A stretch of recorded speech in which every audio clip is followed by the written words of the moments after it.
Assalamualaikum warahmatullahi wabarakatuh. Perkenalkan, nama saya Elza Dika Rahmawati dari kelas Tadris Matematika kelas C angkatan tahun 2021 semester 4 dengan NIM 2124081. Di sini saya akan mengerjakan tugas praktek ibadah mengenai praktik atau materi, menjelaskan mengenai materi tata cara melaksanakan ibadah haji. Table of contents dari sini yang akan saya bahas yaitu yang pertama adalah pengertian haji, yang kedua merupakan syarat wajib haji, yang ketiga adalah rukun haji, yang keempat adalah wajib haji, yang kelima adalah macam-macam cara dalam pelaksanaan haji, yang keenam adalah larangan haji bagi laki-laki, yang ketujuh adalah larangan haji bagi perempuan, yang ke-8 adalah larangan haji bagi laki-laki dan juga perempuan, yang terakhir adalah hikmah dari haji. Yang pertama, pengertian dari ibadah haji. Arti kata haji berasal dari bahasa Arab yaitu haja, yahuju atau hujan yang berarti kosoda, yakni bermaksud atau berkunjung, sedangkan dalam istilah agama, haji adalah sengaja berkunjung ke Baitullah Al-Haram atau Ka'bah di Makkah Al-Mukarramah untuk melakukan serangkaian amalan yang telah diukur dan juga ditetapkan oleh Allah Subhanahu wa taala sebagai ibadah dan juga persembahan dari hamba kepada Tuhannya. Kemudian arti kata dari haji yang lain adalah haji adalah sengaja mengunjungi Baitullah untuk melakukan serangkaian ibadah di tempat-tempat tertentu pada waktu tertentu dan juga menggunakan cara-cara tertentu dengan mengharapkan ridho dari Allah Subhanahu wa taala. Baiklah, di sini untuk syarat wajib haji atau table of contents yang kedua, yaitu yang pertama adalah Islam. Setiap dari kita, yaitu orang Islam, berkewajiban untuk menunaikan ibadah haji jika telah terpenuhi semua persyaratan-persyaratan. Dan jelas pula bahwa orang non-muslim tidak berkewajiban untuk menunaikan ibadah haji, sehingga jika ada di antara mereka yang ikut melaksanakan ibadah haji, maka ibadah haji mereka dianggap tidak sah. Kemudian yang kedua adalah berakal. Artinya adalah setiap orang muslim yang waras tidak mengalami gangguan mental dan juga kejiwaan, maka ia berkewajiban untuk menunaikan ibadah haji. Kemudian yang ketiga adalah dewasa atau baligh. Dengan demikian, anak kecil atau belum baligh yang diajak bersama oleh orang tuanya untuk menunaikan ibadah haji, maka kewajiban ibadah haji tersebut belum gugur atas dirinya, sehingga ia tetap berkewajiban untuk menunaikannya sehingga saat ia memasuki masa akhir balik nanti. Kemudian yang keempat adalah mampu. Mampu itu meliputi ketersediaan alat transportasi, bekal, kemudian keamanan jalur perjalanan, dan juga kemampuan tempuh perjalanan. Yang kelima adalah merdeka. Artinya merdeka adalah seorang tidak wajib melakukan ibadah haji karena ia bertugas melakukan kewajiban yang dibebankan keduanya. Di samping itu, budak termasuk orang yang tidak mampu dari segi biaya, waktu, dan juga yang lain-lainnya. Jadi, syarat haji itu ada 5, yaitu Islam, berakal, baligh atau dewasa, kemudian mampu, dan juga merdeka. Jika syarat-syarat tersebut telah terpenuhi, maka bismillah, mantapkan niat untuk berkunjung ke Baitullah. Kemudian, table of contents yang ketiga adalah rukun haji. Rukun haji. Rukun haji merupakan kegiatan yang harus dilakukan dalam ibadah haji. Jika tidak dikerjakan, maka hajinya tidak sah. Sedangkan wajib haji adalah kegiatan yang harus dilakukan pada saat ibadah haji yang jika tidak dikerjakan, maka penunaian dari haji tersebut harus membayarnya dam atau denda. Kemudian rukun haji ada 6. Yang pertama ada ihram, yang kedua ada wukuf di Arafah, yang ketiga adalah tawaf ifadah, yang keempat adalah sa'i, dan yang terakhir adalah tertib. Berikut merupakan penjelasan masing-masing dari rukun-rukun tersebut. Yang pertama adalah ihram. Ihram berarti niat memasuki aktivitas melaksanakan ibadah haji. Kemudian yang kedua adalah wukuf di Arafah. Waktu wukuf bermula dari saat tergelincirnya matahari, yaitu mulai masuknya zuhur pada tanggal 9 Zulhijjah hingga terbitnya fajar hari berikutnya, artinya pada tanggal 10 Zulhijjah. Kemudian yang ketiga adalah tawaf ifadah. Tawaf ifadah merupakan mengelilingi Ka'bah sebanyak 7 kali. Kemudian yang keempat adalah sa'i. Sa'i merupakan berlari-lari kecil di antara Bukit Sofa dan juga Bukit Marwah. Kemudian yang kelima adalah tahalul. Tahalul itu berarti adalah mencukur rambut atau memotong rambut kepala minimal 3 helai. Yang terakhir adalah tertib. Arti kata tertib di sini yaitu mengerjakan rukun-rukun haji secara urut, mulai dari wukuf di Arafah hingga tahalul. Baiklah teman-teman, setelah kita mengetahui apa saja itu rukunnya, di sini saya akan memberikan sebuah contoh mengenai ihram. Nah, di mana contoh ini saya juga mengambil dari link YouTube teman-teman yang ada di dalam YouTube lainnya. Baiklah teman-teman, silakan disimak mengenai tata cara dari pelaksanaan ibadah haji. Dan adapun persiapan sebelum ihram, mandi dan membersihkan diri, memakai wangi-wangian, disunahkan dan diperbolehkan. Membaca niat haji. Pelaksanaan ibadah haji dimulai pada tanggal 8 Zulhijjah.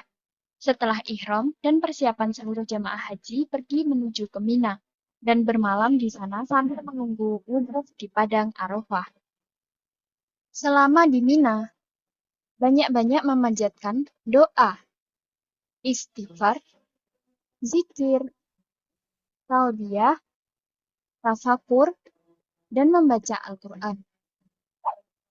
Setelah sholat subuh pada tanggal 9 Zulhijjah, jamaah menuju ke Arafah untuk wukuf. Wukuf adalah berdiam diri di padang Arafah.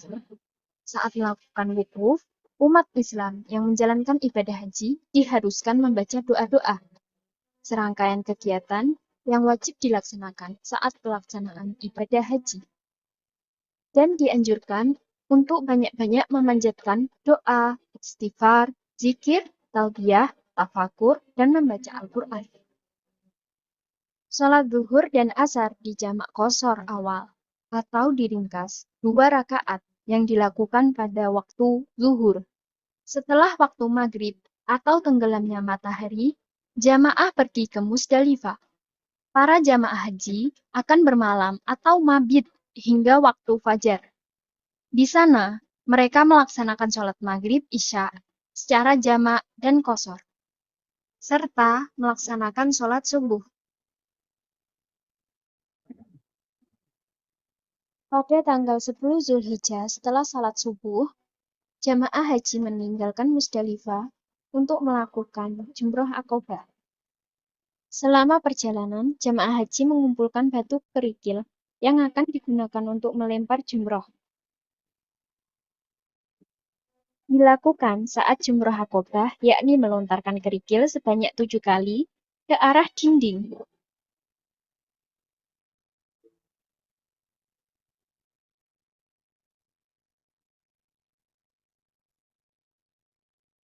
Setelah jumrah Aqobah, dilanjutkan mencukur rambut. Untuk perempuan, mencukur setiap ujung rambutnya sebanyak ruas jemari. Dan dilanjutkan menuju ke Mekah untuk tawaf ifadah. Tawaf adalah kegiatan mengelilingi Ka'bah sebanyak 7 kali. Tawaf adalah salah satu amal ibadah yang dilakukan oleh Muslim pada saat melaksanakan haji, di mana Ka'bah harus berada di posisi sebelah kiri kita. Dan dilanjut sholat sunnah 2 rakaat di makam Nabi Ibrahim. Setelah melakukan sholat, dilanjut dengan meminum air zam-zam di tempat yang telah tersediakan. Kemudian jamaah haji menuju ke Bukit Sofa Marwah untuk melaksanakan sa'i. Sa'i dilakukan dengan cara berjalan dan berlari-lari kecil dari Bukit Sofa ke Marwah sebanyak 7 kali bolak-balik. Setelah melakukan sa'i, jamaah menuju ke Mina untuk bermalam dan melaksanakan sholat wajib setelah memasuki waktu sholat. Dan setelah sholat subuh, jamaah kembali melakukan jumroh. Terdapat 3 jumroh yang harus dilakukan. Pada tanggal 11 Zulhijjah, saat setelah melakukan sholat subuh, jamaah haji kembali melaksanakan lempar jumroh. Adapun 3 lempar jumroh, yang pertama, jumroh ula, yang kedua jumroh wusta, yang ketiga jumroh Aqobah, masing-masing sebanyak 7 kali. Setelah selesai Melaksanakan 3 jumroh tersebut, jamaah kembali menuju ke Mina untuk bermalam. Selama di Mina, dianjurkan membaca doa-doa dan melakukan sholat wajib. Setelah tanggal 12 Zulhijjah, jamaah melaksanakan kembali 3 jumroh, yaitu jumroh ula, jumroh wusta, dan jumroh akobah. Kemudian dilanjut perjalanan menuju ke Mekah untuk melaksanakan tawaf wada. Tawaf ini dilakukan sebelum kembali pada negara masing-masing, atau biasa disebut tawaf perpisahan, dilakukan sebanyak 7 kali. Tawaf wada merupakan proses dari ibadah haji ini. Nah, teman-teman, kalian sudah tahu ya mengenai tata cara bagaimana pelaksanaan haji. Mari kita lanjut ke poin-poin selanjutnya. Kemudian, table of contents yang keempat yaitu wajib haji. Wajib haji merupakan wajib haji di sini disebutkan ada 5, yaitu yang pertama adalah berihram di mikot, kemudian yang kedua adalah mabit di Musdalifah, yang ketiga mabit di Mina, yang keempat melontar jumroh, dan juga yang terakhir adalah tawaf wada. Berihram di mikot. Calon haji harus memulai niatnya dan dari titik awal tempat itu yang berniat melaksanakan haji atau umroh sudah harus memakai pakaian ihram. Ya lam-lam adalah tempat berihram calon jemaah haji yang datang dari arah Indonesia bila ia langsung akan menuju ke Mekah Al-Mukarramah. Kemudian beralih adalah tempat berihram calon jemaah haji yang datang dari arah Indonesia menuju ke Madinah terlebih dahulu. Artinya di sini ke Madinah terlebih dahulu baru ke Mekah. Kemudian yang kedua adalah mabit di Musdalifah. Mabit di Musdalifah adalah menginap semalam di Musdalifah pada malam tanggal 9 Zulhijjah, waktunya dikerjakan setelah wukuf di Arafah.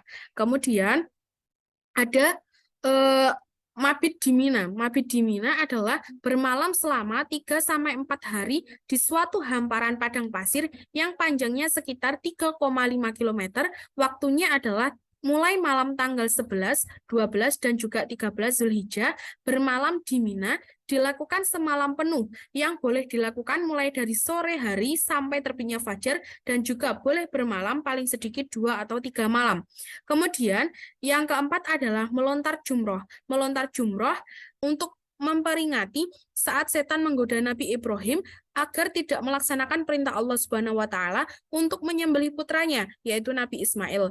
Tanggal 10 Zulhijjah melontar jumroh akobah dengan 7 butir kerikil, dan pada hari-hari tasyrik yaitu tanggal 11, 12, 13 Zulhijjah melontar ketiga jumroh. Saat melontar jumroh ada bacaannya yaitu Bismillahi wallahu akbar.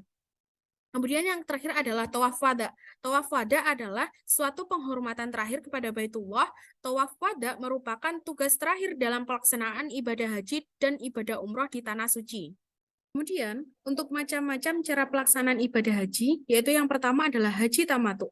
Haji tamatu adalah pelaksanaan ibadah umroh terlebih dahulu, dan setelah itu baru melakukan haji. Pada saat berihram di mikot, bacaan niatnya hanya begini. Bismillahirrahmanirrahim, labaikallahumma umroh. Atau dapat membaca niat, nawaitul umrota wa ahramtu biha lillahi ta'ala. Kemudian, untuk pelaksanaan ibadah haji yang kedua yaitu haji ifarat. Haji ifarat ini adalah kebalikan dari haji tamatu, yaitu dengan cara mengerjakan haji terlebih dahulu, baru mengerjakan umrohnya. Dengan niat Bismillahirrahmanirrahim, nawaitul hajja wa haramtu bihi lillahi ta'ala. Kemudian, macam-macam cara pelaksanaan ibadah haji yang terakhir adalah pelaksanaan ibadah haji dengan cara qiron. Adalah pelaksanaan ibadah haji yang dibarengi dengan ibadah umroh, artinya dijalankan atau dilaksanakan secara bersamaan. Ketika melakukan ihram di mikot, maka bacaannya adalah labaikallahumma hajja wa umroh. Atau dapat membaca niat Bismillahirrahmanirrahim, nawaitul hajja wal umrata wa ahramtu biha lillahi ta'ala. Kemudian, larangan haji bagi laki-laki yaitu yang pertama, dilarang memakai pakaian yang berjahit. Kemudian yang kedua adalah dilarang memakai tutup kepala. Yang ketiga adalah dilarang memakai sepatu yang menutupi mata kaki. Yang keempat adalah dilarang menutup kepala dengan topi atau peci atau bahkan sorban. Kemudian larangan haji bagi perempuan. Yang pertama adalah tidak diperbolehkan menutup muka dan juga tangan. Yang kedua adalah dilarang menutup muka dengan cadar. Yang ketiga adalah dilarang menutup kedua telapak tangan dengan kaos tangan atau kasut tangan. Kemudian larangan haji bagi laki-laki dan bagi perempuan. Yang pertama adalah memotong dan juga mencabut kuku. Yang kedua memotong atau mencukur rambut kepala. Yang ketiga adalah mencabut bulu badan dan lainnya. Yang keempat adalah menyisir rambut kepala karena dikhawatirkan rambutnya rontok. Yang kelima adalah mencabut bulu hidung dan sebagainya. Yang keenam adalah memakai wangi-wangian pada badan, pakaian, rambut, kecuali yang telah dipakai sebelum ihram. Yang ketujuh adalah memburu ataupun membunuh binatang darat dengan cara apapun selama dalam ihram. Yang kedelapan adalah bersenggama atau bercumbut dan berperilaku yang mendatangkan syahwat. Yang kesembilan adalah memotong kayu-kayuan dan juga mencabut rumput. Yang kesepuluh adalah menikahkan atau meminang perempuan untuk dinikahi. Yang kesebelas adalah mencaci, bertengkar, atau mengucapkan kata-kata kotor. Yang terakhir adalah melakukan kejahatan dan juga maksiat. Yang terakhir adalah hikmah dari haji. Yang pertama adalah menyempurnakan keislaman. Yang kedua adalah menghapus dosa. Yang ketiga adalah melipat gandakan pahala. Yang keempat adalah meningkatkan iman dan takwa kepada Allah Subhanahu wa taala. Yang kelima memperoleh maghfirah dan juga ampunan dari dosa dan juga noda. Yang keenam adalah terkabulnya doa dan juga permohonan. Yang ketujuh adalah memperoleh kesuksesan hidup dan juga balasan surga. Yang kedelapan adalah mempersatukan dan juga mempersaudarakan umat Islam. Sekian mengenai materi penjelasan ibadah haji. Kurang lebihnya dari saya mohon maaf. Wassalamualaikum warahmatullahi wabarakatuh.